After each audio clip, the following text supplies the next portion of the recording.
2025-এর September শেষে নির্বাচনের আগে খেলাপি ঋণ ছিল 6,44,515 কোটি টাকা। কেন্দ্রীয় ব্যাংকের বিশেষ নীতি সহায়তায় ডিসেম্বর শেষে ব্যাংক খাতে খেলাপি ঋণ কমে হয় 5,57,000 কোটি টাকা। বাংলাদেশ ব্যাংকের কাগজের সহায়তায় 3 মাসে খেলাপি ঋণ 35.73% থেকে কমে 30.60% নেমে আসে।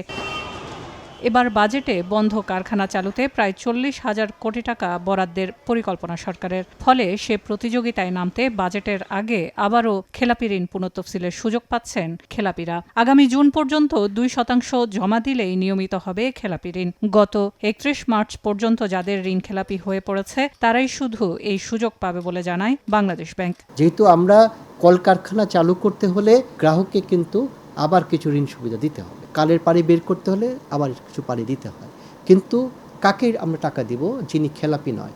অতএব যারা খেলাপি অবস্থায় আছেন তাদেরকে পুনঃতফসিল করার সুবিধা আমরা আবার দিতে চাই।